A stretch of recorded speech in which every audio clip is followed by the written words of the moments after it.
ကျွန်တော်တို့ဒီဗီဒီယိုမှာတော့ add-on တစ်ခုကိုအသုံးပြုပြီးတော့တစ်ပင်တွေကိုဘယ်လိုလုပ်တယ်ဆိုတော့ပြမှာဖြစ်ပါတယ်ဒါကပို့ပြီးတော့မြန်ဆန်လွယ်ကူတဲ့နည်းလမ်းဖြစ်ပါတယ်ဒီ Blender ထဲမှာပါလာတဲ့ Zeppelin add-on ကိုကျွန်တော်မသုံးပါဘူးဒီထပ်ပို့ပြီးတော့ကောင်းမယ်လို့ကျွန်တော်ယူဆရတဲ့ add-on ကိုသုံးမှာဖြစ်ပါတယ်အဲဒီတော့ edit ကနေပြီးတော့ preference ကိုတွားမယ်အဲ့ဒီကနေမှ install ဆိုပြီးတော့ပုံမှန်အတိုင်းပဲ install လုပ်ရမှာဖြစ်ပါတယ် install လုပ်ပြီးပြီဆိုလို့ရှိရင် M3 လို့ရှာလိုက်မယ်ဆိုလို့ရှိရင် add mesh M3 ဆိုတဲ့ဟာကိုမြင်ရမှာဖြစ်ပါတယ်ဒါကိုကျွန်တော်ပြဖို့အတွက် Blender မှာ screen ကိုနှစ်ခုခွဲထားတယ်သူက node based system ဖြစ်ပါတယ် node တင်တဲ့ဒီပင်ကိုဖန်တီးတာဖြစ်ပါတယ်ဒါပေမဲ့သူကတော့ပုံမှန်အားဖြင့် shader editor တွေကသွားတာမဟုတ်ဘူးသူအတွက် tab တစ်ခုအနေနဲ့ M3 node 3ဆိုပြီးတော့တက်ရှိပါတယ်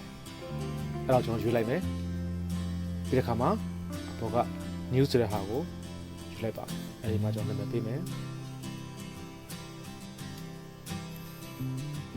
အခု n ကိုနှိပ်ပြီးတော့ညာဘက်က panel ကိုယူမယ်ဆိုလို့ရှိရင်ဒီမှာ M3 ဆိုတဲ့ tab တစ်ခုကိုမြင်ရမှာဖြစ်ပါတယ်ကိုတိုင်း shift a ကိုနှိပ်ပြီးတော့ပေါ်လာတဲ့ nodes တွေက trunk roots parameter grow ဒါတွေအားလုံးကိုကိုယ့်ဘာသာကိုယူပြီးလုပ်လို့ရတယ်ဒါမှမဟုတ်လဲသူပေးထားတဲ့ဒီ preset တွေက track တစ်ခုကိုယူပြီးသုံးလို့ရပါတယ်ပုံမှန်အားဖြင့်ဆိုလို့ရှိရင် shift a ကနေပြီးတော့ node ကိုသွားမယ်အဲဒီကနေမှပထမဆုံး trunk node ကိုယူရပါတယ် trunk node ဆိုတာကတော့တစ်ပင်ရဲ့မူလဒီပင်စီအကြီးကိုပြောတာဖြစ်ပါတယ်ဒီတစ်ခါမှာအဲ့ဒီကနေပြီးခွဲထွက်သွားမဲ့ branch တွေကိုကျွန်တော်လိုချင်တဲ့အဲ့ဒီအတွက် branch node ကိုယူပါမယ်နောက်ဒီတစ်ပင်ကိုနောက်ဆုံး generate လုပ်ဖို့အတွက် nodes ထဲနေပြီးတော့ tree parameter ဆိုတဲ့ဟာကိုနောက်ဆုံးမှာထားပါခုတို့နှစ်ခုကိုကျွန်တော်ချိန်ဆက်လိုက်မယ်ဒါမှသာဒီတစ်ပင်စီကနေပြီးတော့ခွဲထွက်လာတဲ့ဒီတစ်ကိုင်းတွေကိုကျွန်တော်မြင်ရမှာဖြစ်ပါတယ်ဒါအားလုံးကိုကျွန်တော်မူလအတိုင်းပဲထားထားမယ်အဲ့ဒီတိုင်းကိုမှ create tree ဆိုပြီးတော့နှိပ်လိုက်မယ်ဆိုလို့ရှိရင်တစ်ပင်ကိုဒီဘက်မှာမြင်ရမှာဖြစ်ပါတယ်ဒါကကျွန်တော်တို့ရဲ့တစ်ပင်ဖြစ်ပါတယ်အဲ့ဒီကနေမှဒီဘက်မှာရှိတဲ့နံပါတ်တွေကိုပြောင်းလဲခြင်းအပြင်မတူညီတဲ့တစ်ပင်ပုံစံကိုရမယ်ဒါပေမဲ့အခုကျွန်တော်တို့ဒီဘက်မှာဘာပဲပြောင်းသူ့ကိုမြင်ရမှာမဟုတ်ပါဘူးဒါကိုမြင်ရဖို့အတွက် parameter ဆိုတဲ့အထက်မှာ auto update ကိုကျွန်တော်ရေးပေးရမှာဖြစ်ပါတယ်အဲဆိုလို့ရှိရင်ဒီဘက်မှာလုံးသမျှအပြောင်းလဲတိုင်းကိုကျွန်တော်ချက်ချင်းမြင်ရမှာဖြစ်ပါတယ် length ဆိုတာကသူ့ရဲ့ဒီတစ်ပင်ရဲ့အမြင့်ကိုပြောတာဖြစ်တယ် radius ကကြတော့ပင်စီရဲ့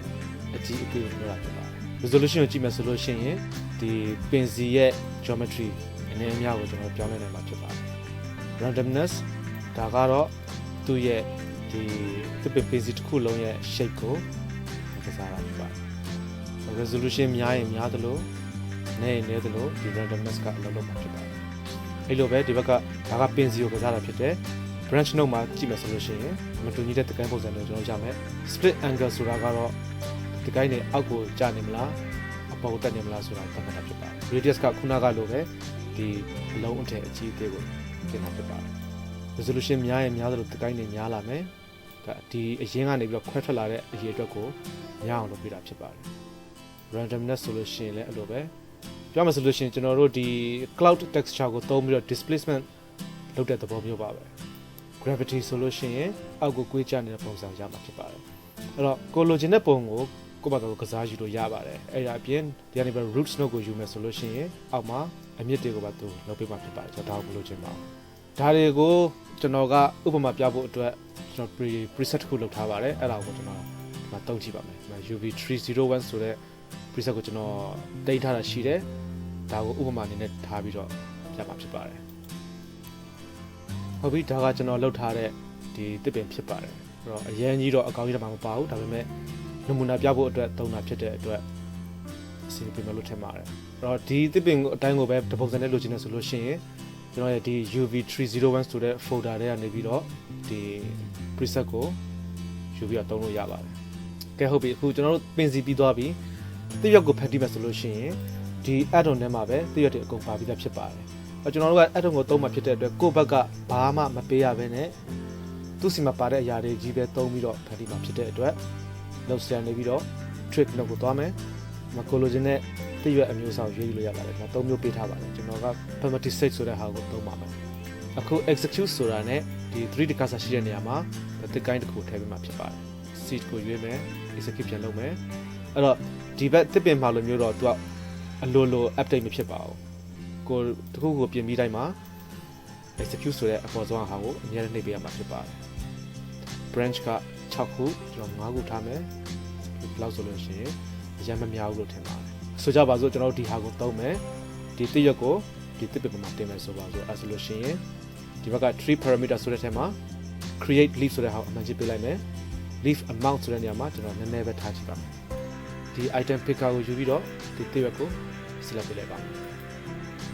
အဲဆိုလို့ရှိရင်ကျွန်တော်တို့ရဲ့တစ်ပင်မှာတစ်ရက်တွေများမှာဖြစ်ပါတယ်တစ်ရက်အကြီးအသေးကိုတော့ဒီ leaf size ဆိုတဲ့နေရာမှာကျွန်တော်ပြန်မှာဖြစ်တယ်အရင်ကြီးလို့မရပါဘူး 0.2 လောက်ဆိုလို့တော်တော်လေးကိုကြီးသွားပါလိမ့်0.1 သို့မဟုတ် 0.15 လောက်ဆိုလို့ရှိရင်အဆင်ပြေပါအခု render view သွားကြည့်တဲ့အခါမှာဒီလိုပုံစံကိုမြင်ရမှာဖြစ်ပါတယ်တကယ်ပဲဒါကကိုလိုချင်တဲ့အရာဆိုလို့ရှိရင်တော့ကိစ္စမရှိပါဘူးကျွန်တော်ကအစိမ်းရောင်လိုချင်တာဖြစ်ပါတယ်အဲ့ဒီအတွက်ဒီအောက်ကတစ်ရက်ကို select ပေးလိုက်မယ်ပြီးတဲ့အခါမှာဒီဘက်က material tab မှာ parameter 6ဆိုတဲ့ဟာကို select ပေးလိုက်မယ်ပြီးတော့ shader editor တို့သွားမယ်သူရဲ့အရာကိုကျွန်တော်ပြန်ပြီးတော့ပြင်ပါမယ်